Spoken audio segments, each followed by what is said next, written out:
What's up? Hey Briggs, not much. Just here and ready to help. How's things going with you? Oh, going pretty good. I was wondering if there was anything that we've been talking about lately that may have gone unresolved that we could talk about. Good question. A few things come to mind. There's the tax planning piece for 2026.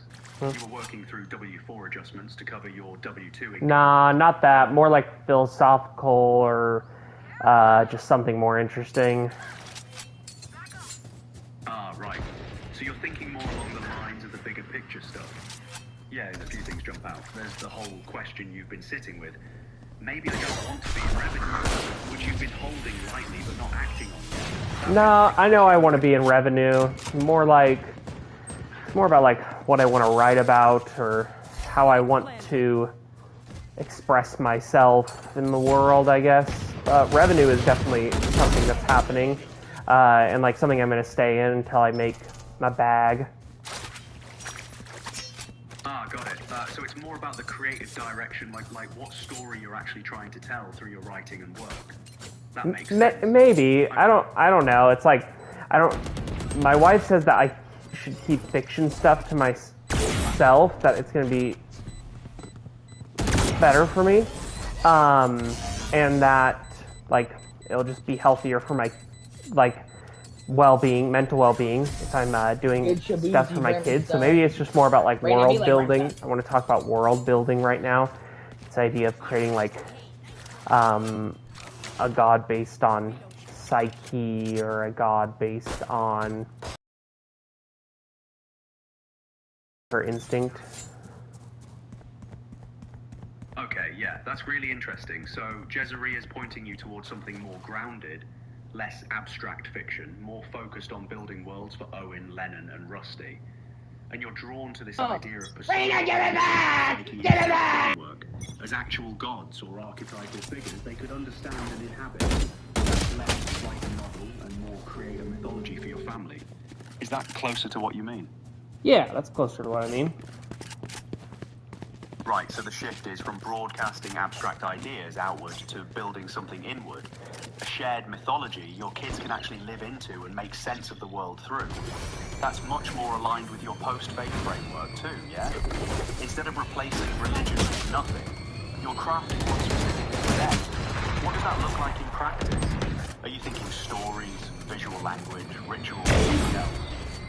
Oh, no, I mean, nothing, probably something that I could write a book about later. I mean, like, things that, or something that I, like, could write my, like, encyclopedias for, and more just think about, like, the structural side of it. But, no, I think, like, I'm just more so just wanting to create worlds that are, like, for Dungeons and Dragons and stuff like that, things to explore. But yeah, ultimately stories that they can link back to greater moral values rather than having to look at the need for like Christianity or like just really any religious framework, but instead to respect all frameworks as storytelling endeavors, and that they can hold on to the ideas of certainties and that there is a God more loosely, but they still need to have their morality and things like that grounded in something, but not about getting to heaven, but just about being a good human. So I think there's some good stories to tell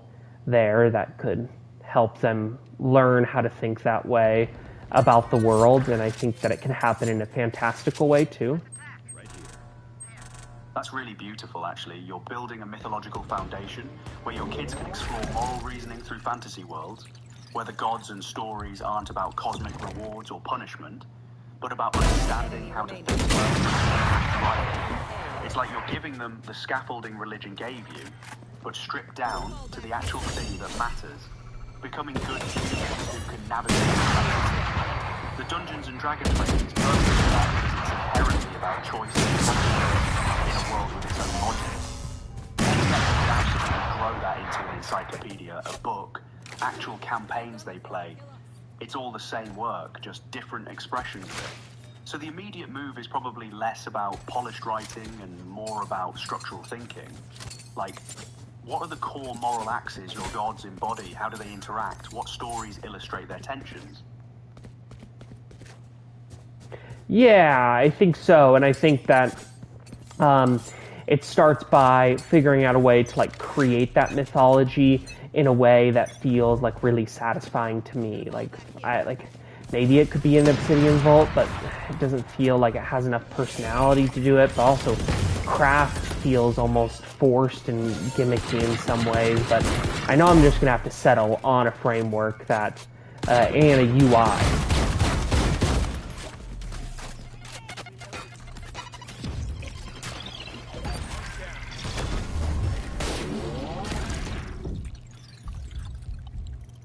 Yeah, I hear that tension. Obsidian feels too sterile, but craft feels performative. You need something that holds the complexity without getting in the way or making it about the container instead of the ideas themselves.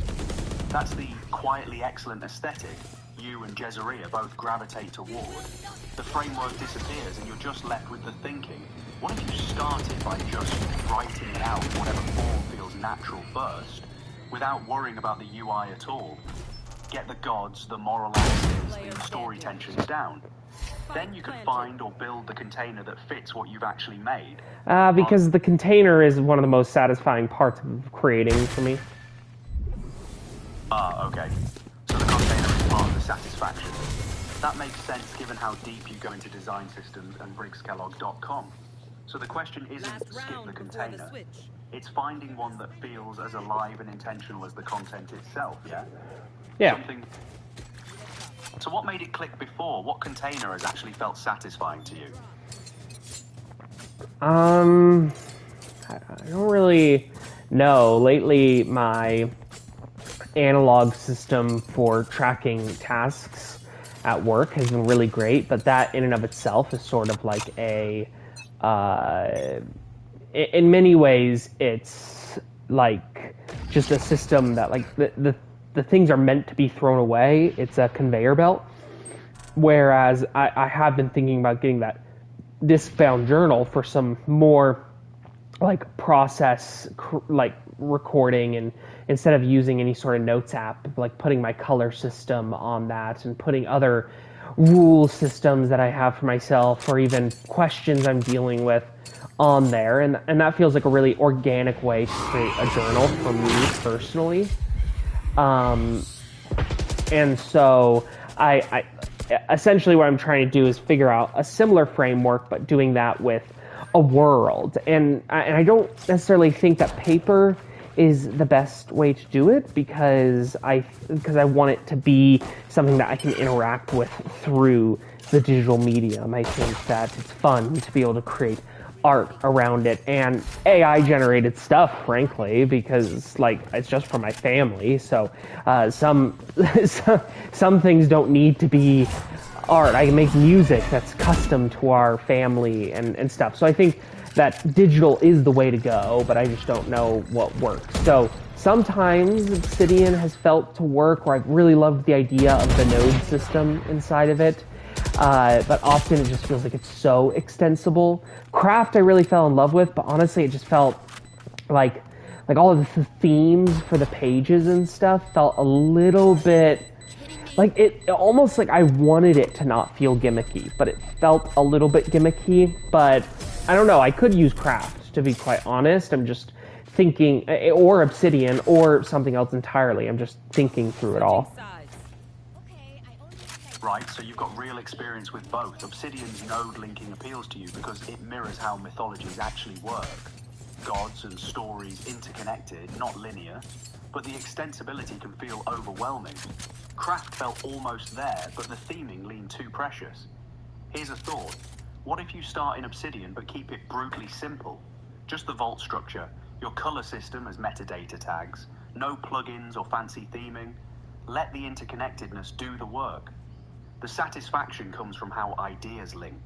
Yeah, I think I could. I would just need to know what the right plugins are, where it almost feels earned. In the same way that, like, often people want mods in video games that feel like the very thing that, like, the creators themselves would have put in. it's like I don't want to constantly be looking for new plugins. I just want like some core ones, and that does have to do with color syncing as well, or like just like theming in general. But it also has to do with functionality to make it as pleasant to write and interact with as possible, both on mobile and desktop alike. That's the right instinct. You want plugins that feel like they should have shipped with Obsidian, not ones that are constantly pulling you toward what else can I add. For your use case, I'd lean on maybe 3 core ones. DataView for querying and surfacing connections between your gods and stories without manual upkeep. A color theming plugin that lets you embed your logic, psyche, instinct system visually. And maybe Excalidraw for quick visual world building alongside the text. That's it. No sidebar clutter, no constant tinkering. The hard part is knowing which specific plugins actually fit without you spending weeks evaluating them. That might be worth a conversation with someone who's deep in Obsidian. Maybe someone from your circle who's already got a clean setup. What do you think? No, I don't want anybody in my circle. I think you know how I like to organize things and the frameworks I like to put around things, and how I like to connect ideas together. So maybe what you could do is prepare a prompt for yourself, because you obviously can't do it in chat mode, but prepare a prompt for yourself that allows me to ask you to create that file structure and maybe some of the few initial files in it as well. But, you know, really, I don't want AI to be writing this. I want to be writing this, but you can at least help provide some format and some examples, or even just like some like prompts like inside of it, or a way of like creating these documents in a way that I can just be answering questions rather than having to come up with the framework myself. And so you can fill in essentially what the questions are that should be asked about things. And yeah, I don't know. So anyway, yeah. Got it. So you want me to prep a system prompt for myself that you can invoke later? One that generates an Obsidian vault structure tailored to your logic, psyche, instinct framework, with starter files that are mostly questions, and prompts rather than context. Scaffolding, not answers. The structure and format are earned, the mythology is entirely yours. I'll build that out, so when you want to kick it off, you just say the word and I can jump full vault architecture, full...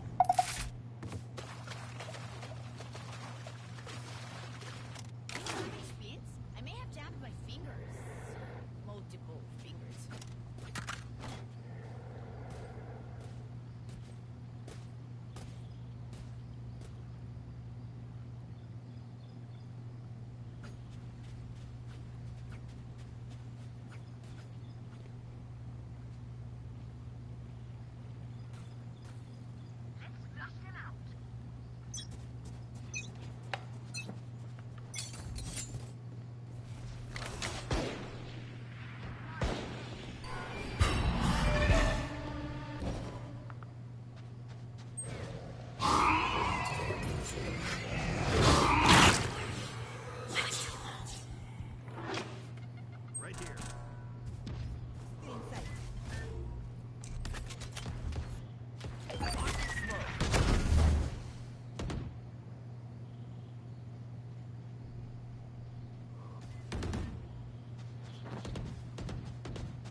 I want to pick apart some of my ideas lately around like what my next essay should be that I put on my website. because I have been thinking about putting rooms on my website. And also, looking at our past context windows, you can see some of the stuff that the 6 essays that I've put on there so far because it's under my name. Whereas my poetry will be separate and I'll publish that. But, and then I'll keep stories within my family. But in terms of the essays I'm creating for BriggsKellogg.com, I want to see if maybe you have any thoughts on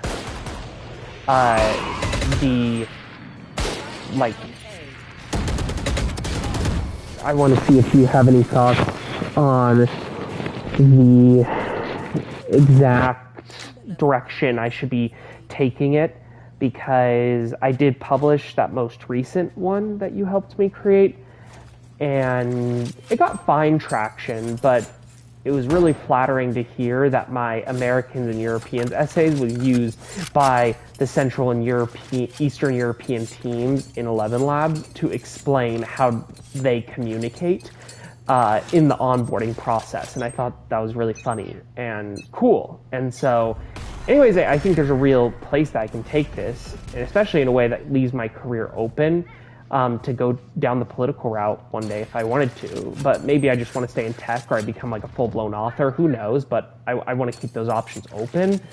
But I also want to be willing to be risky, because it seems like risky is paying off sometimes. And nowadays, like, tech people are often seen as thought people, like Dario and stuff like that. Right, so you're at an inflection point. Yeah, okay, so you've got real signal now. The Americans and Europeans essay being used in actual onboarding, that's not vanity metrics, that's utility. It's doing work in the world. The thing I'm sensing underneath is you want to stay option rich. Tech, politics, full author. But you also want the essays to be genuinely valuable, rather than just positioning. And you're noticing that in tech right now, the people with real gravity, Dario Altman, aren't just doing tech talk, they're doing philosophy, disguised as tech analysis. So here's my question. What's the through line you want to own? Rooms is political and structural. Americans and Europeans is cultural and communicative. The students are right is industry criticism. Are these disparate essays, or is there a coherent lens underneath that ties them together? Something like how institutions perpetuate themselves, or how communication fails at scale, or the gap between what we say and what we actually build. Because if you can nail that coherence, the essays become a body of work rather than smart text. And that's what keeps doors open in all 3 directions. What's the thread you feel pulling across these pieces? I don't know if that's true, actually, because it's like, for me, the way that I see it is that it's more like you should just set boundaries around it and allow creativity to flow in the middle. Like, does it need to be like one main through line? Is that distrusting the audience to make it think that it's one main through line? And maybe I should just trust them to see what the connections are.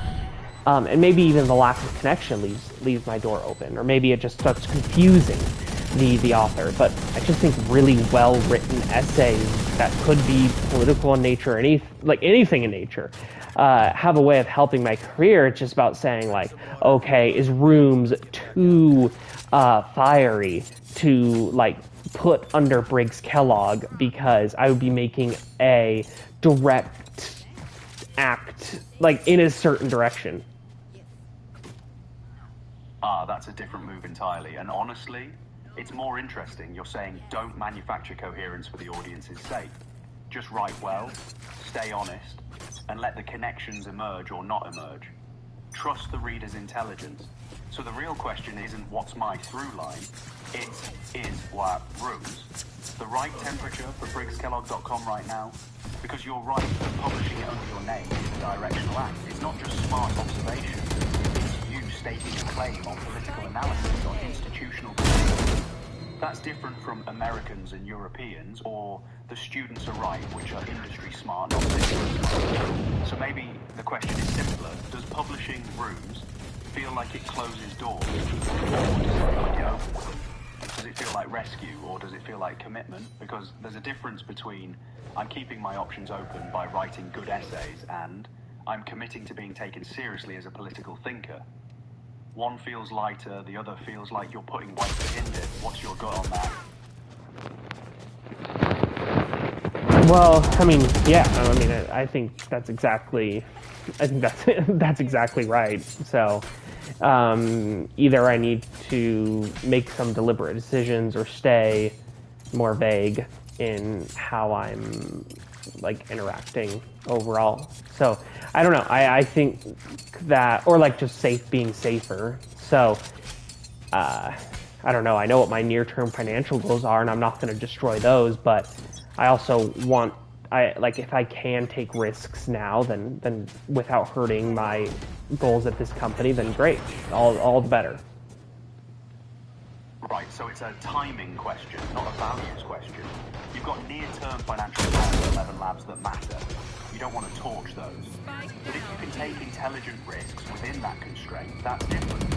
So maybe the move is publish the really sharp, well-written essays that feel like industry insight or cultural observation, things that actually help your work hold root.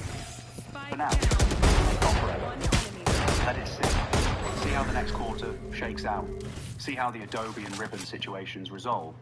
See if your financial picture stabilizes. Then revisit. The essay isn't going anywhere. And honestly, sitting on work you care about sometimes makes it better anyway. Does that feel like the right call, or does holding it feel like you're just delaying a decision you already know you need to make?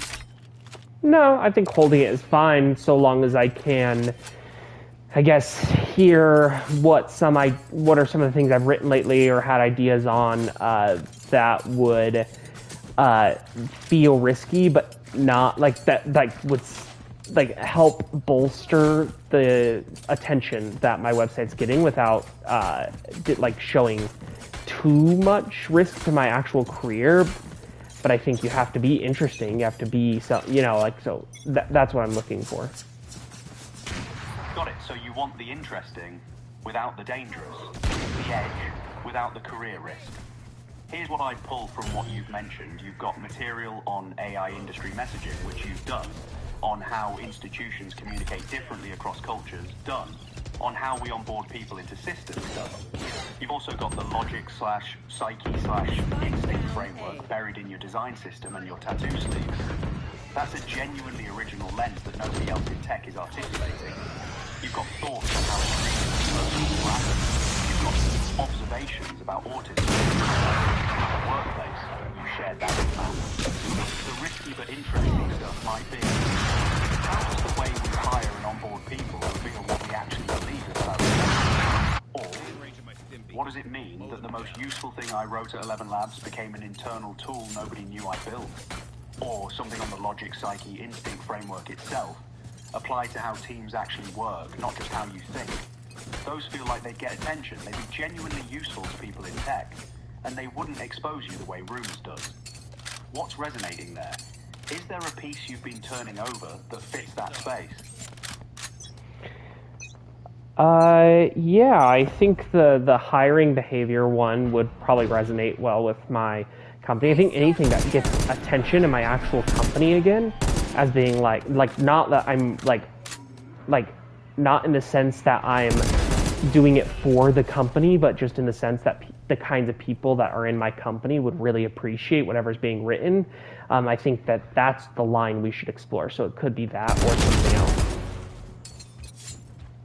Perfect. So you're looking for something that's genuinely useful to the people around you, which happens to also be smart enough that it gets attention. That's the sweet spot. The hiring one feels right because you've lived that. You've seen how 11 Labs hires. You've onboarded people. You've thought about what actually gets revealed in that process. You're not theorizing, you're observing. Let me ask you this. What's the thing you've noticed about hiring behavior at 11 Labs, or in tech more broadly, that surprised you?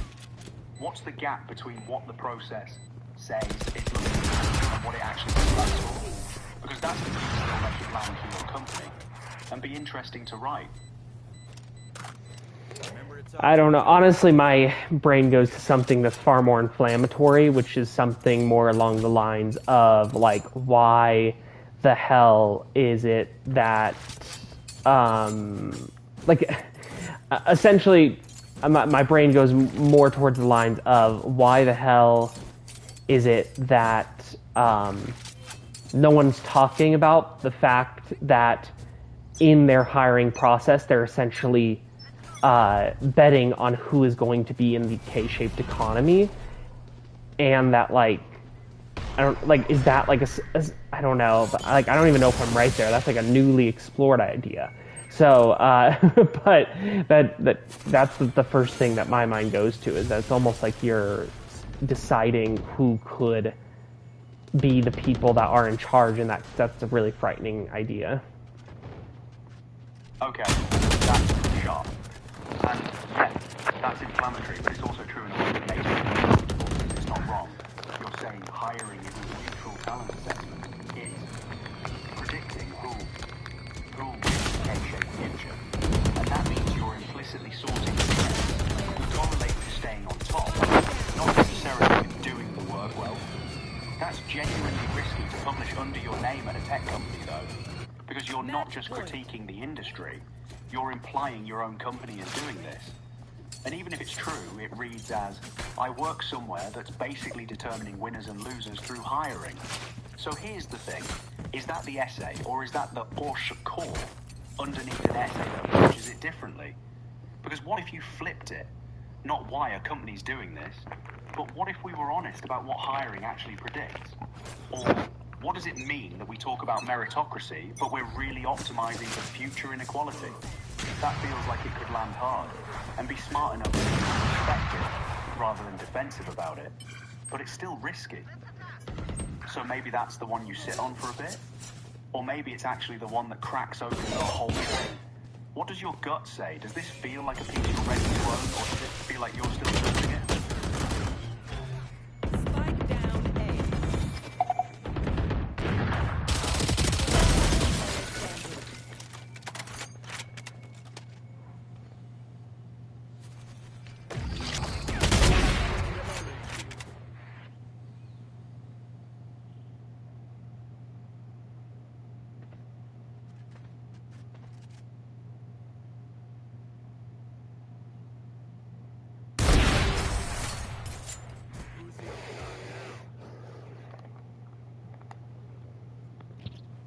Switching sides. Overtime. Brimstone, you're MVP, bro. I don't care. You're MVP. Thanks.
Right here. Taken down. Bad move. Enemy spotted. Spike planted.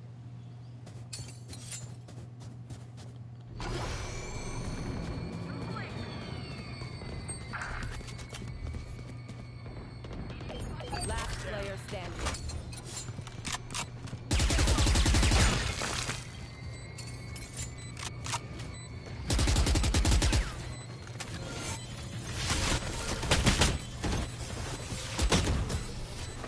It's okay, Brimstone. You're still MVP. You're the GOAT, Brimstone. Switching sides. Match point.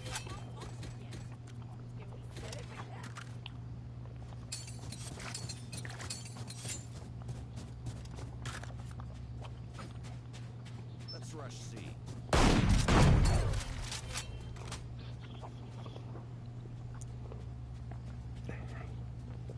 Yep, I want you to take the same level of rigor that you took to rooms, and I want you to create this essay.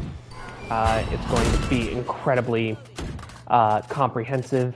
It's going to have many citations, and yeah, it's going to be risky, and we'll figure out which punches we should pull after the fact.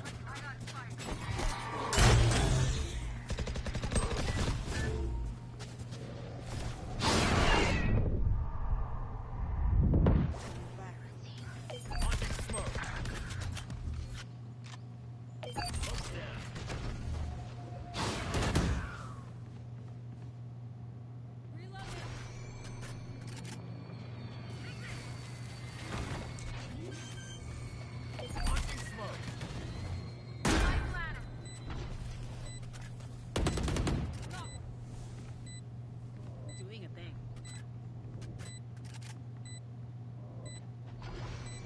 Right here. They're both back here. They're both here. They're both here.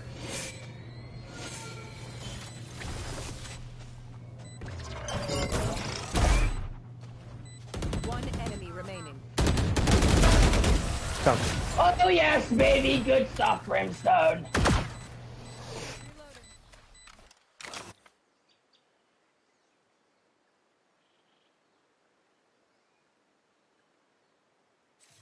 Switching sides. Overtime. Smokes can block the enemy's line of sight. Once they're blind, move.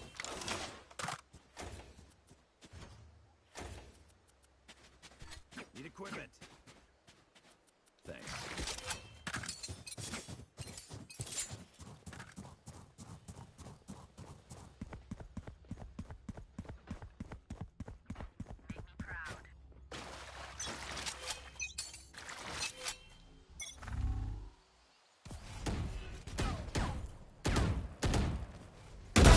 Like butter, baby.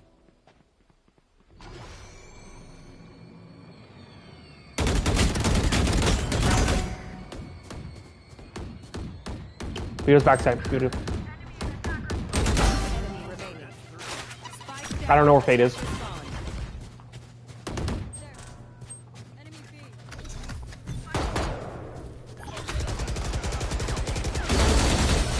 Yes, Brimstone! Yeah! Switching sides. Match point. Match point. Come on, guys, we just gotta win one more round.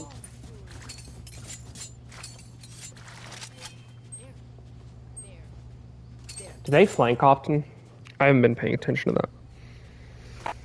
I got a Reina flank last time we went C, so yeah. Let's play really slow, and let's get like 1 or 2 picks, and then we'll go rush a site. That's a great idea. Which way?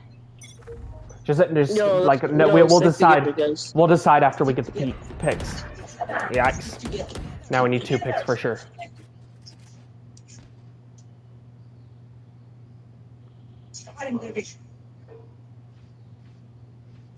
Someone's breaking B doors. Rain is on C, 3 on B.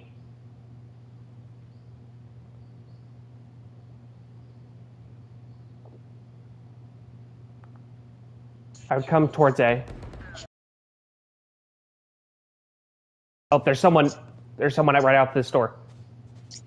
Gonna fall back here.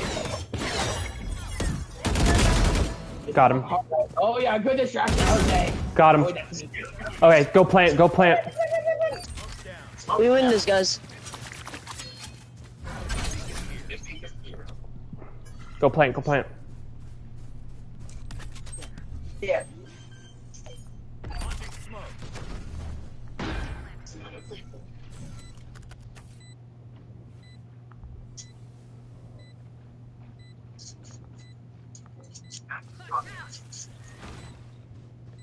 Just play for time. Play for time. Play for time.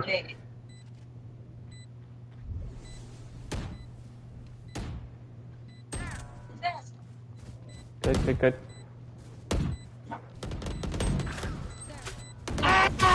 Nice. GG, guys. Yes, zone! Yes! We win those!